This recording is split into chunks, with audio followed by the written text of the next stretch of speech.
Everything you've been told about Africa, the images burned into your brain since childhood, is built on a lie. Not a small lie.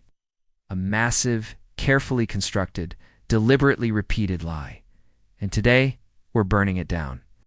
Because while you were being shown images of dust and desperation, millions of people were living in sleek high-rise apartments, running tech startups, shopping in world-class malls, and partying in some of the most vibrant cities on the planet.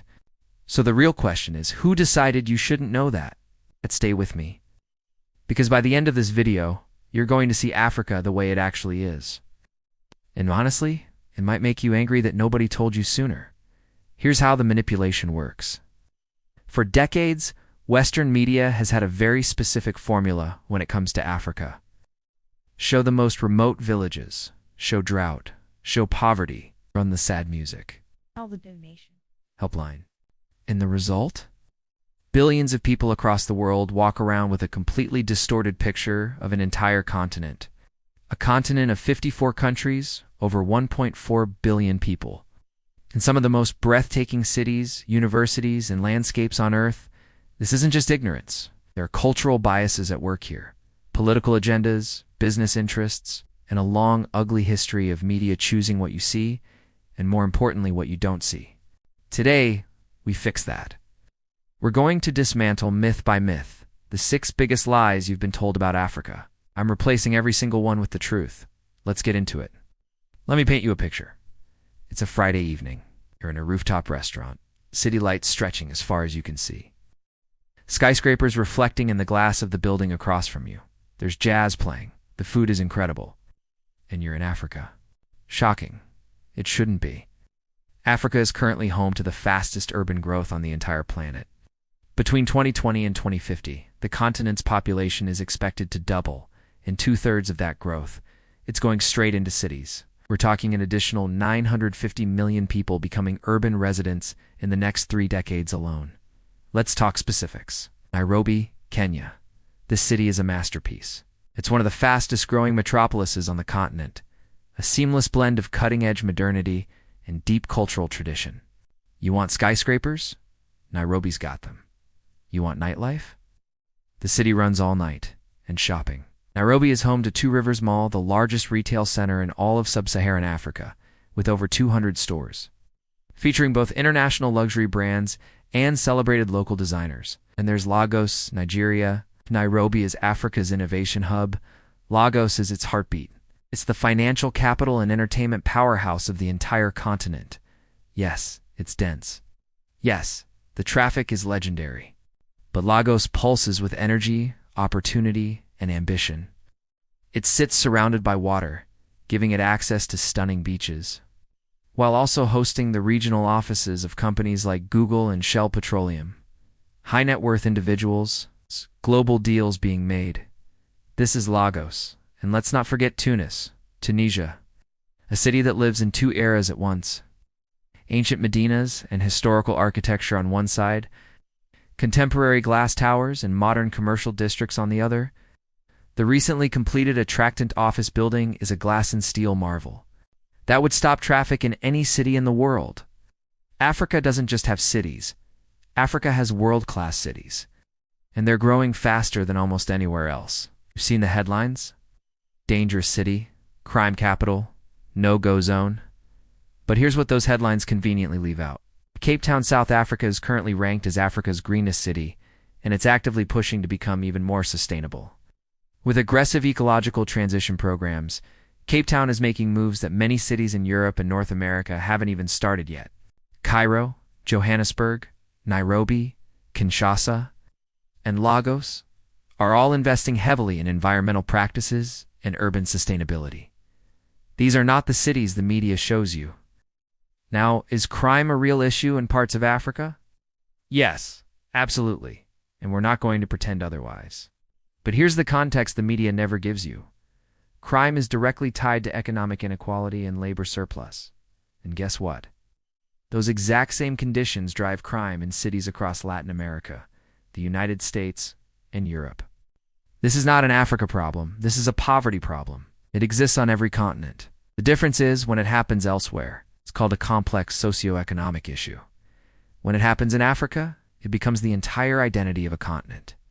This one might be the most insulting myth of all. The University of Cape Town is ranked number 125 in the world, placing it firmly in the global top 300 institutions on Earth. Alongside it, you have the University of the Witwatersrand, Stellenbosch University, University of Ibadan, and Cairo University, all producing world-class graduates in medicine, engineering, law, technology, and the sciences. Africa's primary school enrollment rate currently sits above 80%, and the continent has recorded some of the highest increases in elementary school enrollment of any region on Earth over the past 2 decades. African students are winning international science competitions. African researchers are publishing in global journals. African engineers are building the infrastructure of tomorrow.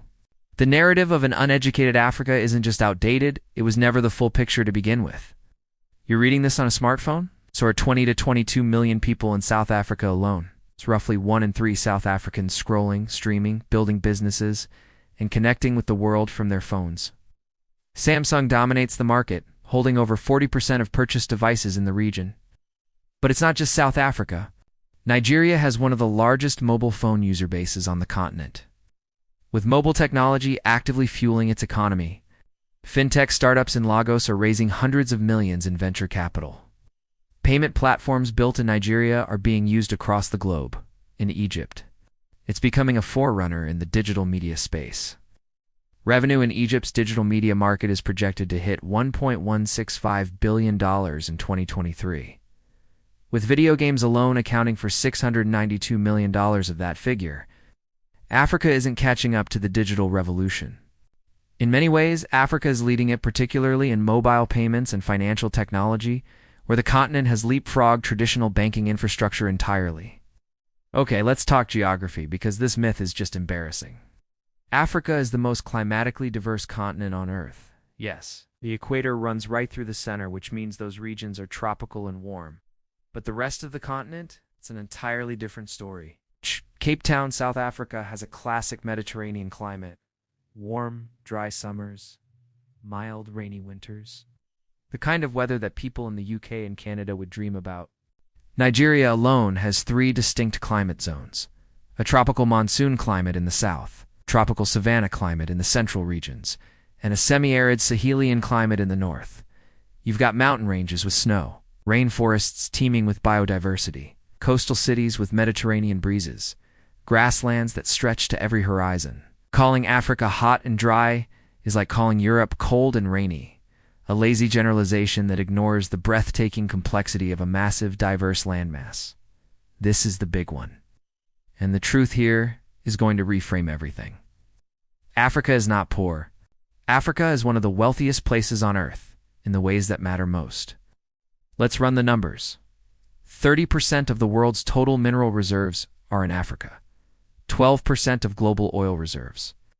8% of the world's natural gas, to 90% of the world's platinum and chromium, 40% of the world's gold, 40% of all the gold on Earth. Africa also holds some of the most significant freshwater sources, biodiversity, arable land, and forest cover on the planet. So if Africa holds all of this, why does the poverty narrative persist? Because wealth and access to wealth are 2 very different things. Many of Africa's resources are extracted through illegal mining, unsustainable logging, and illicit wildlife trade. With the profits flowing out of Africa and into the pockets of foreign corporations and corrupt intermediaries, Africa loses billions of dollars every single year through illegal resource extraction. That is not poverty. That is theft at a continental scale. If Africa were to consolidate and harness its natural resources sustainably, strategically, and on its own terms, it could become one of the most self-sufficient and prosperous regions in human history. The wealth is there. It always has been. So here's where we land. Africa is not what you were shown. It never was. It is a continent of 54 nations, over 1 billion people, world-class cities, elite universities, booming tech sectors, stunning landscapes, some of the most resilient, brilliant, creative human beings walking the earth today. The lies were never about Africa's limits. They were about controlling the story. And now that you know the truth, share it. Drop a comment below. Which of these myths surprised you the most? Have you visited any of the cities we mentioned? What was your experience? We want to know. And if this video opened your eyes even a little, hit that subscribe button because we've got so much more truth to tell. Africa's story is just getting started.